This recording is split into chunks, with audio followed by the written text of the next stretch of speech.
एक बार अकबर ने बीरबल को बुलाया और कहा, बीरबल, मैं तुम्हें एक परीक्षा दूंगा। तुम्हारे सामने 3 दरवाजे हैं। एक दरवाजे के पीछे सोना है, दूसरे के पीछे हीरे हैं और तीसरे के पीछे एक शेर है। तुम किसी एक दरवाजे को चुन सकते हो। बीरबल ने सोचा और फिर मुस्कुराते हुए कहा, हुजूर, मैं तीसरे दरवाजे को चुनता हूँ। अकबर हैरान रह गए। उन्होंने कहा, तुम पागल हो गए हो क्या? तीसरे दरवाजे के पीछे तो शेर है। बीरबल ने कहा, हुजूर, आपने कहा था कि मैं एक दरवाजा चुन सकता हूँ। मैंने चुन लिया। अब आप बाकी 2 दरवाजों में से एक को खोल सकते हैं।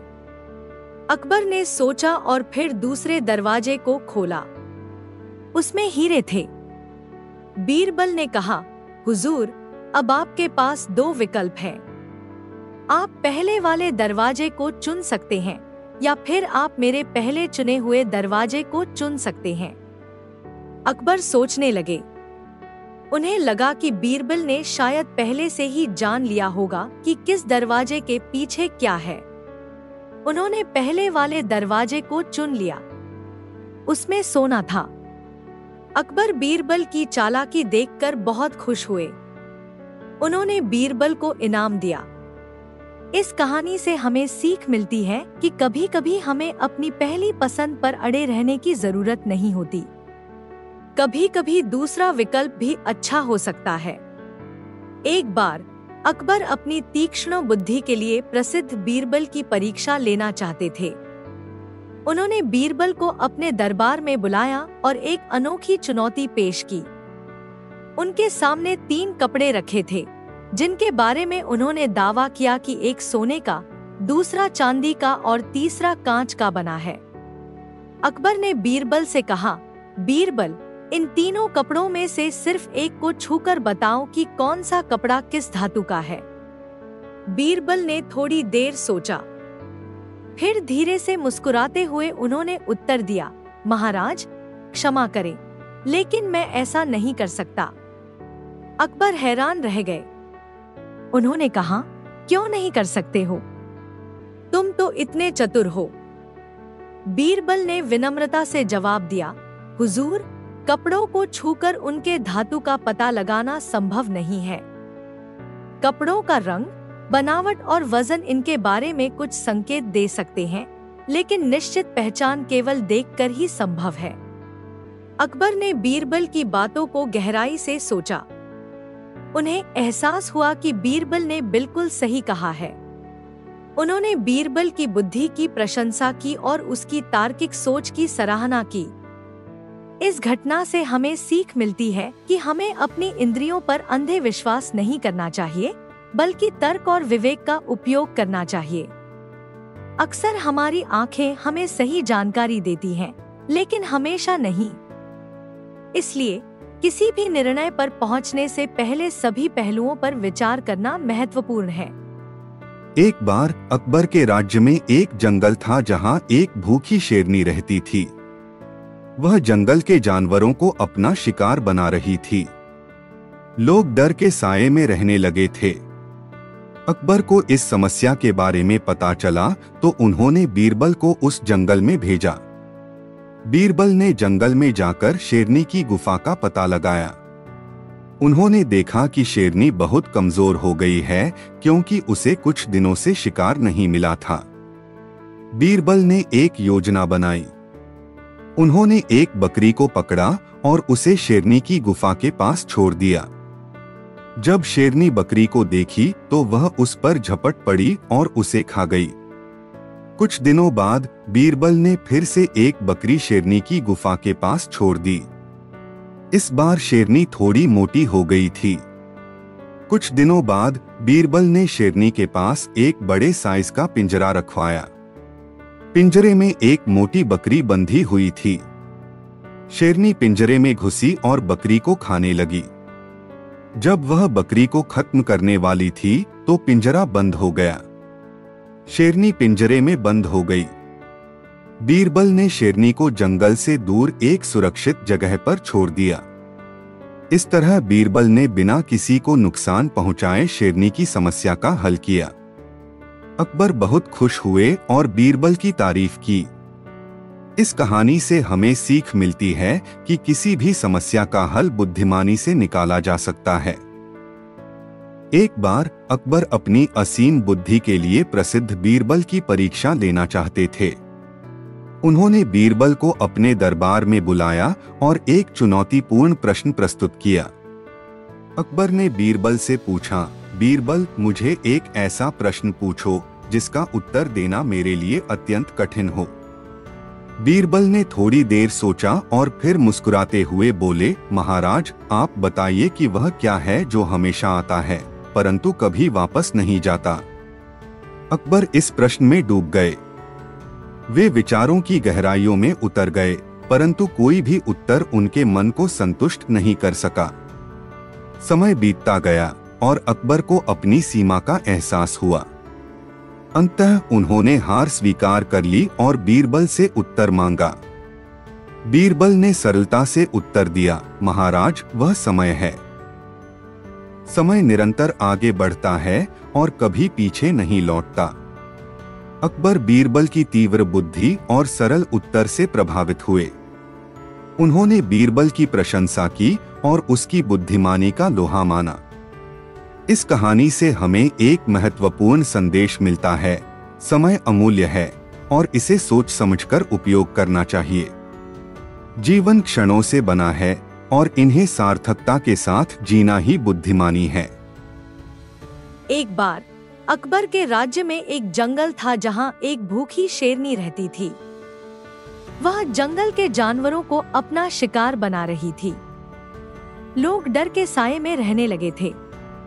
अकबर को इस समस्या के बारे में पता चला तो उन्होंने बीरबल को उस जंगल में भेजा। बीरबल ने जंगल में जाकर शेरनी की गुफा का पता लगाया। उन्होंने देखा कि शेरनी बहुत कमजोर हो गई है क्योंकि उसे कुछ दिनों से शिकार नहीं मिला था। बीरबल ने एक योजना बनाई।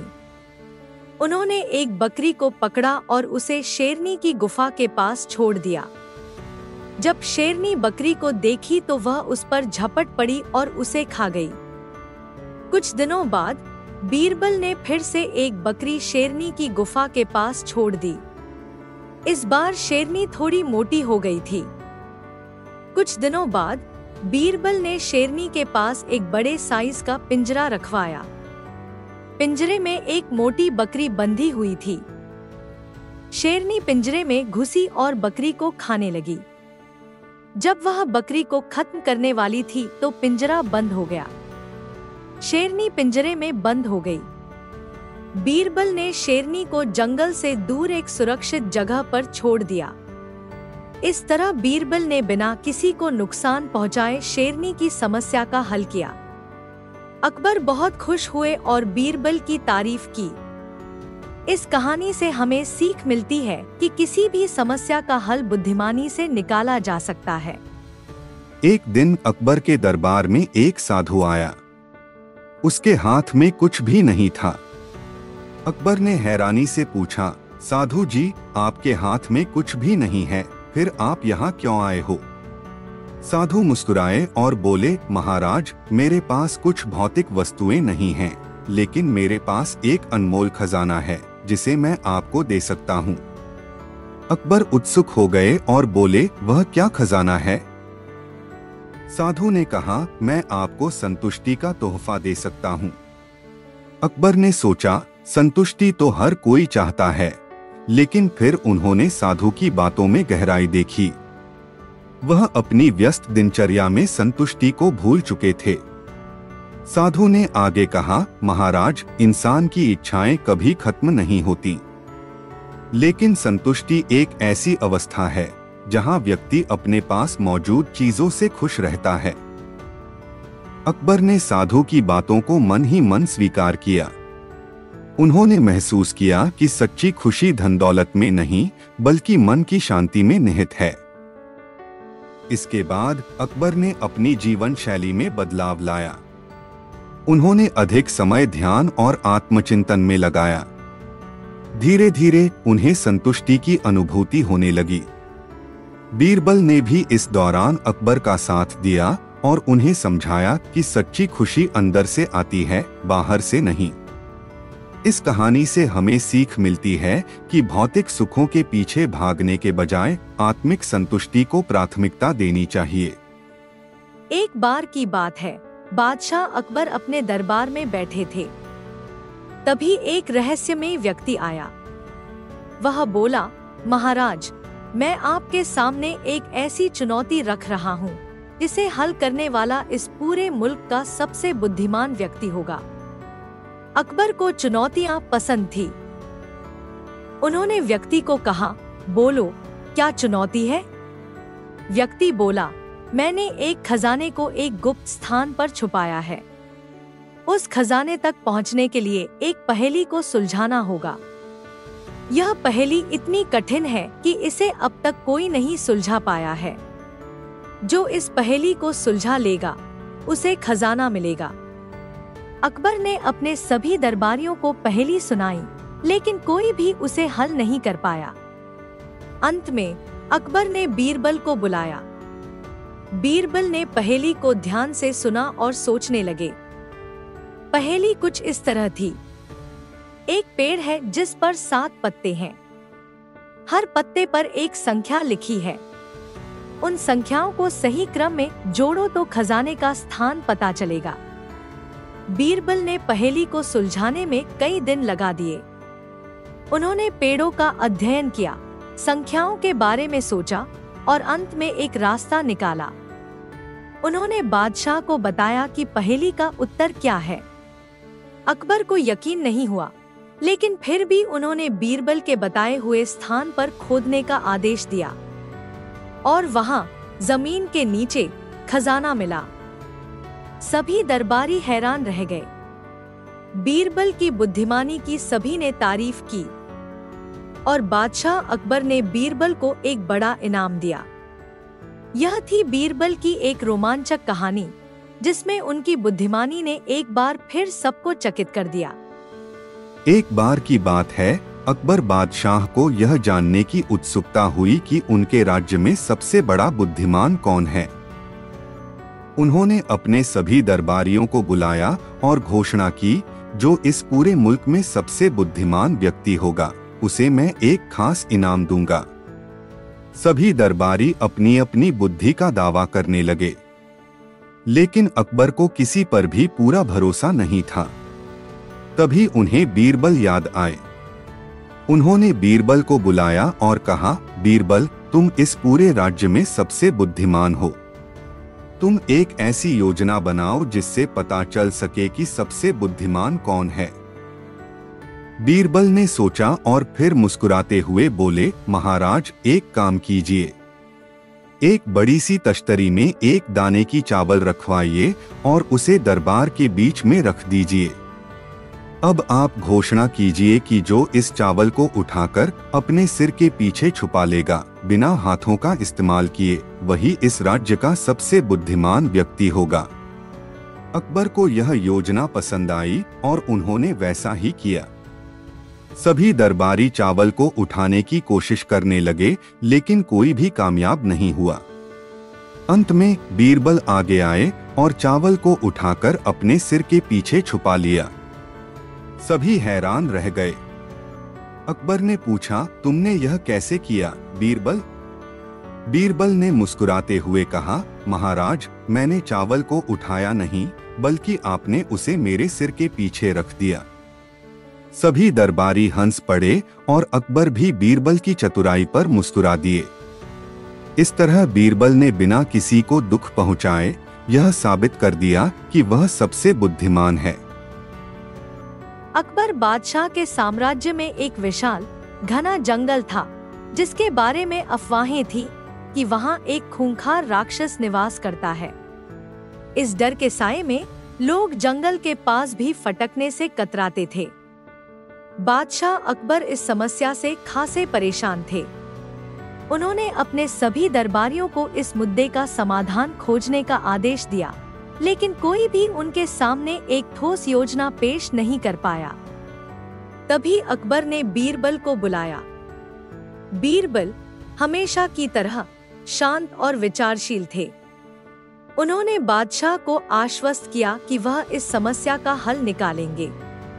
अगले ही दिन बीरबल ने एक बड़ी सी तख्ती बनवाई और उस पर स्पष्ट शब्दों में लिखवाया, सावधान, इस जंगल में एक भयानक राक्षस रहता है। जो भी इस जंगल में जाएगा वह कभी वापस नहीं लौटेगा। इस चेतावनी भरी तख्ती को उन्होंने जंगल के मुख्य द्वार पर प्रमुखता से लगा दिया। कुछ दिनों बाद एक अद्भुत परिवर्तन हुआ। लोगों की जिज्ञासा जागी। जिस जंगल में जाने से वे पहले डरते थे, अब उसी जंगल में जाने की उत्सुकता ने उन पर छा गई। तर्क सरल था, यदि वाकई जंगल में कोई राक्षस होता तो लोग वहां नहीं जाते। बीरबल की इस सूझबूझ ने न केवल लोगों के डर को दूर किया बल्कि जंगल की ओर रुख करने वालों की संख्या में भी वृद्धि हुई। बादशाह अकबर बीरबल की इस चतुराई से बेहद प्रभावित हुए। उनके राज्य में एक नई जान आ गई थी। बीरबल की इस रणनीति ने साबित कर दिया कि कभी-कभी समस्या का समाधान उतना जटिल नहीं होता जितना वह दिखाई देता है। एक बार की बात है, एक किसान अकबर के दरबार पहुंचा, चेहरे पर गहरी चिंता की लकीरें लिए हुए। वह बादशाह के सामने फूट फूट कर रोने लगा। किसान ने दरबारियों को बताया कि उसकी मेहनत की कमाई, उसकी फसल रातों रात गायब हो जाया करती है। उसने बताया कि उसने कई पहरेदार भी लगाए, लेकिन चोर को पकड़ पाना उसके बस की बात नहीं थी। यह सुनकर अकबर भी चिंतित हो गए। उन्होंने अपने सबसे बुद्धिमान सलाहकार बीरबल को बुलाया और उन्हें इस समस्या का समाधान खोजने का आदेश दिया। बीरबल ने किसान को सांत्वना देते हुए कहा, चिंता मत कीजिए, मैं इस मामले की तह तक जाऊंगा। रात की काली चादर फैलते ही बीरबल किसान के खेत में पहुंच गया। उसने खेत का बारीकी से निरीक्षण किया, लेकिन कोई भी संदिग्ध गतिविधि नहीं देखी। तभी उसके दिमाग में एक चालाक योजना घूमी। उसने खेत के बीचों बीच एक गड्ढा खोदा और उसमें एक मिट्टी का दिया जलाकर रख दिया। फिर सावधानी पूर्वक वह खेत से दूर एक सुनसान जगह पर छिप गया। आधी रात को एक साया खेत की ओर बढ़ा। आदमी ने दिए की रोशनी देखी और उसे बुझाने के लिए पानी की बोतल निकाली। ठीक उसी पल बीरबल ने जोरदार आवाज लगाई और चोर को धर दबोचा। अगली सुबह चोर को अकबर के दरबार में लाया गया। चोर ने अपनी चोरी की बात कबूल ली। अकबर बीरबल की चतुराई देखकर दंग रह गए। उन्होंने किसान को न्याय दिलाने के लिए बीरबल की जमकर तारीफ की। इस तरह बीरबल ने एक बार फिर अपनी बुद्धिमानी का लोहा मनवाया। एक बार की बात है, अकबर बादशाह को एक खास तरह के आम खाने की बहुत इच्छा हुई। ये आम बेहद ही स्वादिष्ट होते थे, लेकिन सिर्फ एक ही बाग में उगते थे, जो काफी दूर था। बादशाह ने अपने सेनापति को आदेश दिया कि वो वहां जाकर सबसे अच्छे आम लेकर आए। सेनापति ने बहुत कोशिश की, लेकिन वो आम तो बहुत ही स्वादिष्ट थे, लेकिन उनकी संख्या बेहद कम थी। वो सिर्फ एक ही आम ला पाए। बादशाह को तो बहुत गुस्सा आया। उन्होंने बीरबल को बुलाया और कहा, बीरबल, तुम तो बहुत होशियार हो, तुम जाओ और मुझे वो आम लाओ जितने मैं चाहूं। बीरबल ने मुस्कुराते हुए कहा, आप चिंता मत कीजिए, मैं ला दूंगा। बीरबल बाग में पहुंचे तो उन्होंने देखा कि आम तो कम है, लेकिन आम के पेड़ बहुत ज्यादा हैं। उन्होंने एक नई योजना बनाई। उन्होंने बाग के चारों ओर एक बड़ी सी दीवार बनवाई और उस पर लिखवा दिया, खबरदार, इन आमों को छूने वाला मर जाएगा। कुछ दिनों बाद बादशाह को एक आदमी मिला जो बाग से आम लेकर आया था। बादशाह हैरान रह गए। उन्होंने आदमी से पूछा कि उसने आम कैसे चुराए, तो आदमी ने बताया कि दीवार पर लिखा था कि आम खाने से मर जाएंगे, इसलिए उसने सोचा कि अगर आम इतने जहरीले हैं तो उनकी पत्तियां तो जरूर सुरक्षित होंगी। उसने पत्तियां तोड़ी और उनसे एक स्वादिष्ट सब्जी बनाई। बादशाह ने बीरबल की चालाकी देखकर बहुत हंसे और उसे इनाम दिया। इस तरह बीरबल ने बिना आम चुराए बादशाह की इच्छा पूरी कर दी। एक बार की बात है, अकबर बादशाह को यह जानने की बहुत इच्छा हुई कि उनके दरबार में सबसे मजबूत आदमी कौन है। उन्होंने अपने सभी दरबारियों को बुलाया और घोषणा की, जो इस पूरे राज्य में सबसे मजबूत व्यक्ति होगा उसे मैं एक खास इनाम दूंगा। सभी दरबारी अपनी अपनी ताकत दिखाने लगे। कोई कुश्ती दिखा रहा था तो कोई पत्थर उठा रहा था, लेकिन किसी की भी ताकत बादशाह को संतुष्ट नहीं कर पा रही थी। तभी अकबर ने बीरबल को बुलाया और कहा, बीरबल, तुम तो बहुत होशियार हो, तुम बताओ कि इस पूरे राज्य में सबसे मजबूत कौन है। बीरबल ने मुस्कुराते हुए कहा, महाराज, सबसे मजबूत व्यक्ति तो आप ही हैं। सभी दरबारी हैरान रह गए। अकबर ने पूछा, मैं कैसे? बीरबल ने कहा, महाराज, इस पूरे राज्य पर आप ही राज करते हैं। इतने बड़े राज्य को संभालना किसी और के बस की बात नहीं है। यह सबसे बड़ी ताकत की बात है। सभी दरबारी हंस पड़े। अकबर भी बीरबल की चतुराई पर मुस्कुरा दिए। इस तरह बीरबल ने बिना किसी को दुख पहुंचाए एक मजेदार तरीके से सबसे मजबूत व्यक्ति का पता लगा लिया। एक बार की बात है, अकबर बादशाह को एक अनोखी इच्छा हुई। वे एक ऐसे पक्षी को देखना चाहते थे जिसकी सुरीली आवाज ने पूरे राज्य में धूम मचा रखी थी। कहा जाता था कि इस पक्षी का गायन इतना मधुर था कि सुनने वाले को मोहब्बत का जादू सा लगता था। लेकिन यह पक्षी बेहद दुर्लभ था और केवल एक दूरस्थ जंगल की गहराइयों में पाया जाता था। बादशाह ने अपने सबसे विश्वासी सेनापति को इस दुर्लभ पक्षी को ढूंढकर लाने का आदेश दिया। सेनापति, जो एक निपुण योद्धा था, कई दिनों तक जंगल में भटकता रहा, लेकिन पक्षी की चालाकी और जंगल की कठोर परिस्थितियों ने उसे हर बार नाकाम कर दिया। हताश होकर सेनापति वापस आ गया और बादशाह को असफलता की खबर सुनाई। बादशाह निराश हो गए। उनके मन में उठे इस संकट को देखकर बीरबल आगे आए। उन्होंने बादशाह को आश्वस्त किया कि वे इस समस्या का हल निकालेंगे। अगले ही दिन बीरबल जंगल की ओर रवाना हो गए। जंगल में पहुंचकर बीरबल ने पक्षी की आवाज सुनी। वह इतनी मधुर थी कि बीरबल भी कुछ देर के लिए मंत्रमुग्ध हो गए। लेकिन उन्हें पता था कि पक्षी को पकड़ना कोई आसान काम नहीं होगा। वह जानते थे कि बल का प्रयोग बेकार होगा, इसलिए उन्होंने अपनी बुद्धि का सहारा लिया। बीरबल ने जंगल में ही एक खूबसूरत पिंजरा बनवाया। फिर उन्होंने एक पुतला तैयार किया जिसे उन्होंने हूबहू एक पक्षी की तरह दिखाया। इस पुतले को उन्होंने बहुत ही मेहनत से बनाया और उसे पक्षी की आवाज की हूबहू नकल करने का प्रशिक्षण दिया। जब पुतला पक्षी की तरह गाना सीख गया तो बीरबल ने उसे पिंजरे में रख दिया। कुछ दिन बाद असली पक्षी पुतले की आवाज सुनकर आकर्षित हुआ। वह पिंजरे के पास आया और उस पुतले को देखकर दंग रह गया। उसे लगा कि कोई दूसरा पक्षी उसी की तरह गा रहा है। अपनी जिज्ञासा को शांत करने के लिए वह पिंजरे के पास ही बैठ गया। तभी बीरबल ने धीरे से पिंजरे का दरवाजा बंद कर दिया और पक्षी को कैद कर लिया। जब बीरबल पक्षी को लेकर वापस आए तो बादशाह बहुत खुश हुए। उन्होंने बीरबल की चतुराई की जमकर तारीफ की और उसे एक बड़ा इनाम दिया। इस तरह बीरबल ने एक बार फिर साबित किया कि बुद्धि बल से ज्यादा ताकतवर होती है।